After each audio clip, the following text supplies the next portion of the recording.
Hello everyone, it is April 4th and right now we're going to take a quick look at Elrond. It's looking really nice the way the price action is playing out, and I think there's some good optimism at the moment. The buyers are showcasing some great confidence in the market right now, and we see that being reflected in the price action over here since the beginning of the month. So in this video we're going to delve deep into this chart and see what the next target is and where I think Elrond will head to next. So make sure you stick all the way through. So you can see here how on a macro scale Elrond's been stuck in this wedge since the first week of February, leading up to the end of March, where we actually broke out of this pattern, went back down to retest, and then saw a massive run up where you can see the buyers were in absolute control. Now within this wedge pattern, there's some important supply and demand zones that we need to pay attention to. You can see here how Elrond was pretty price reactive to this range between the $166 and the $150 region. Looks like every time we approach this zone ever since we got into this wedge, we see sellers completely dominate the price action and drive Elrond's price down. So now this was happening since we broke below on March 14th and remained below it until yesterday, where we finally closed above it on this candle over here. Now this is some great news for Elrond, because closing price above this range means it's going to attract so much more buy power that's going to drive the price back up to those higher levels that we previously had somewhere close to the $200 region. So now usually when we break above a critical zone where sellers usually drive the price down, we need to retest this level again to prove that this range has turned to a support. So we shouldn't get excited yet until we see a clear support over this region. So now the main question we need to ask ourselves is whether we do in fact have enough steam and momentum to find that support we're looking for at this range.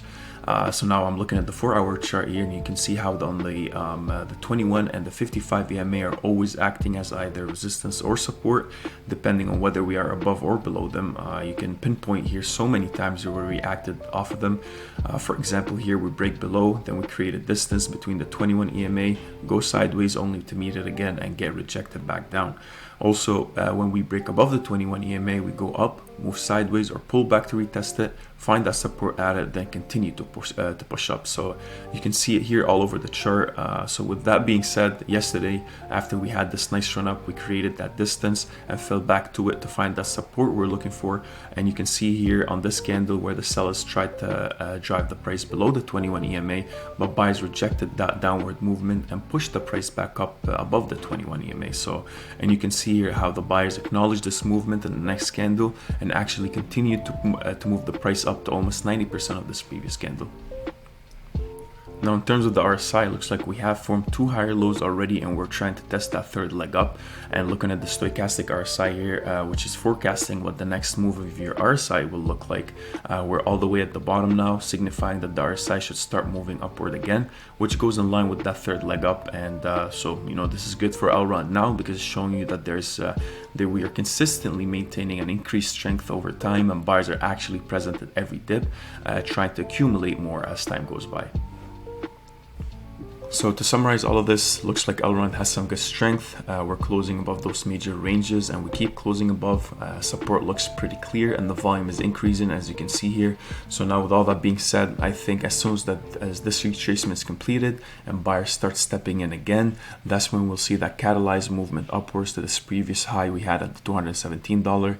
I think this range was the hardest part in this upward movement, and if we actually do maintain this support, then there will be a big movement to the upside. So these are my 2 cents on Elrond's price action for now. I just want to give you a quick update. I might put another video by the end of the day to see how this develops. I'm really keeping this on my radar today and tomorrow, so make sure you join our Discord to stay up to date on this price action.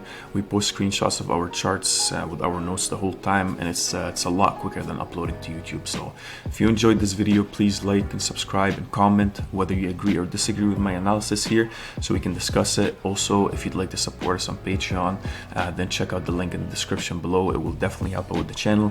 Thank you for watching and have a great day.